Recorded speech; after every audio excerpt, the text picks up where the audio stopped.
Alright, so let's continue on London process.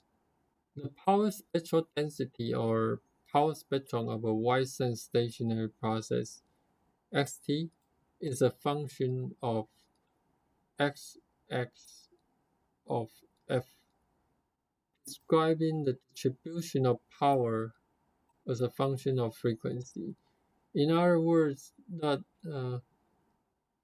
SXF is a frequency domain description. Is a frequency domain description, and the unit is watts per hertz.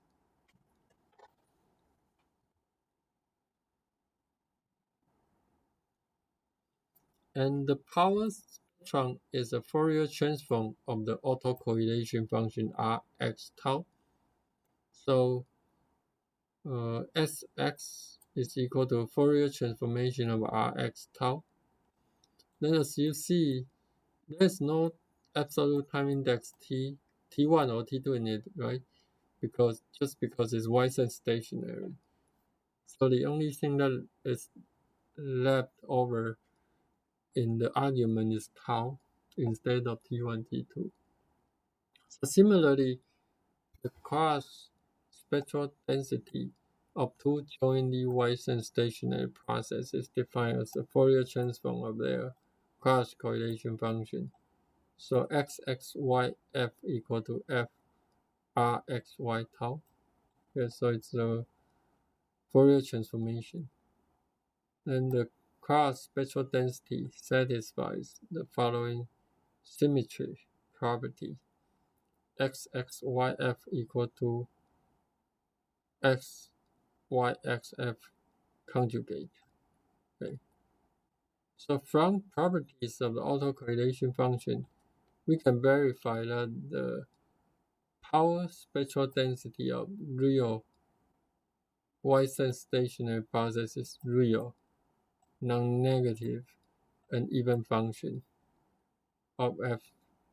For complex process, the power spectrum is real,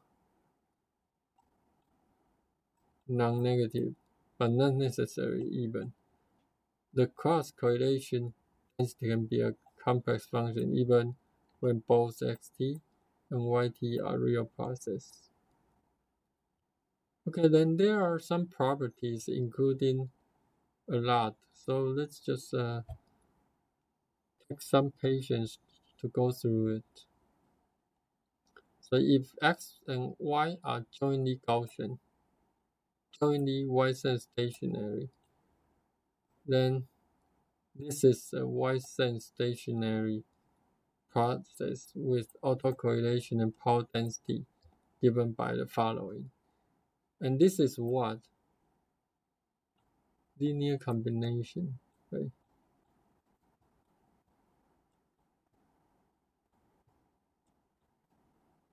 Linear combination of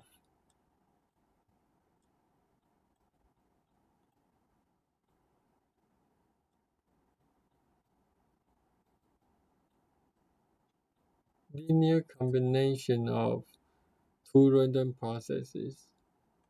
So you have then of course you this is kind of a component and this is the outcome.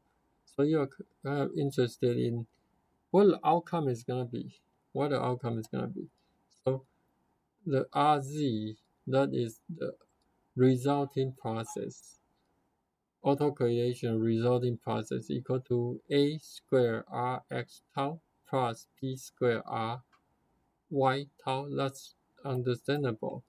And then what? The cross term, right? The cross term. You imagine when we do a plus b square. This is kind of a process, random process version of this. And what happens is you have a square, you have b square, you have 2ab. Okay, so that will be something like this, although it's in the process domain. Okay, and then the power spectral density a square SSF b squared SYF plus 2 real power of a b SSYF. Okay, so that is the outcome Z, the autocorrelation power spectral density. Then in a special case where AB is 1, we have this identity, which results in this and this. Then you just put A, B as 1. Not a difficult issue, right? Not big issue. So you get RZ equal to this, SZ equal to this, and you have SX, SY, 2 real power SY, F. When A is 1, B is J, then we have Z equal to XT plus JY. Okay, and then you have RZ tau equal to RX tau, RY tau plus JRYX tau plus RXY tau, XZ. That is the autocorrelation. Then power spectral density is SXF plus SYF plus 2 imaginary power XXYF. So, yeah.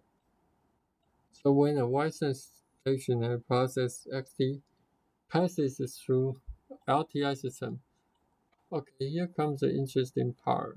We're interested always in when a signal passes through a linear time invariant system.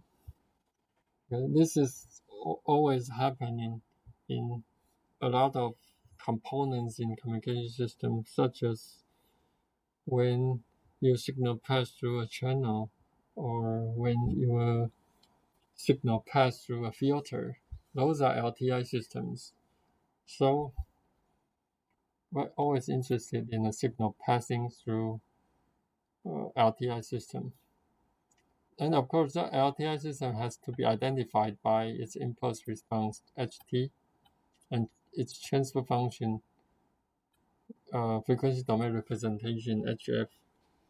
Then the output and the input is going to be jointly Y-sense stationary and following relationship like this. My is equal to mx. This is the mean of the process. It's been operated by HT, so it has to be accumulated by HT. And Rxy tau is Rx tau conjugate H conjugate minus tau.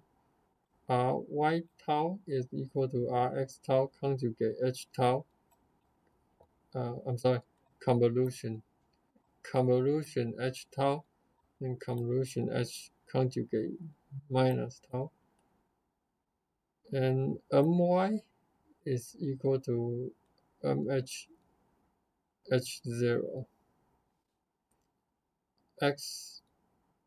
XYF is equal to SXF multiplied by H star F. SYF is equal to XXF multiplied by HF squared. So if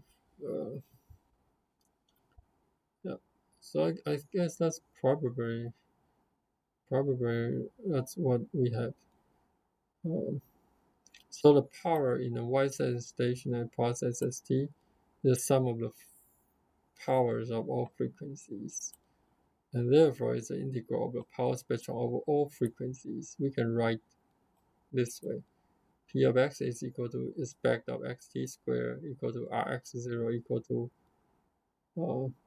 you do the power spectral densities. Recall the word. This is the power spectral density. In other words, it represents the energy in each unit of frequency. So if you integral with respect to the frequency, you get the energy. Okay, so It's integral minus infinity to plus infinity SXF, and it can be proven to Rx0, and it's also expect of xt squared equal to p of x. So Rx0 is what? Is you have a process at a certain point of time, you do correlation with itself at the same time. So you are doing actually autocorrelation without time difference, and you're taking expectation of this random variable, which again itself random variable, so you get Rx0.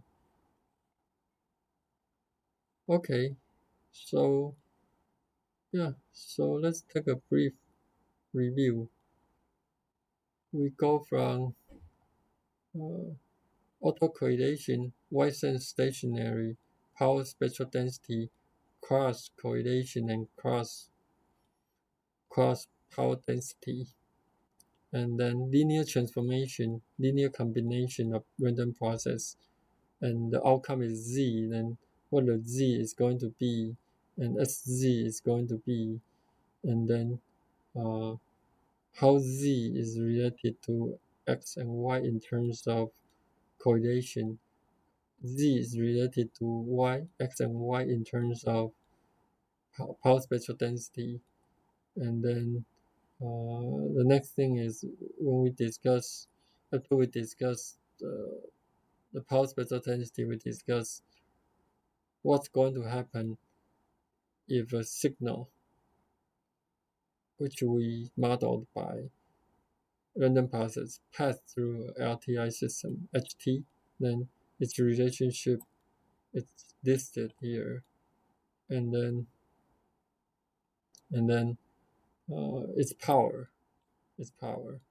integration over PSD, or you do autocorrelation in time domain with respect to time difference 0, right?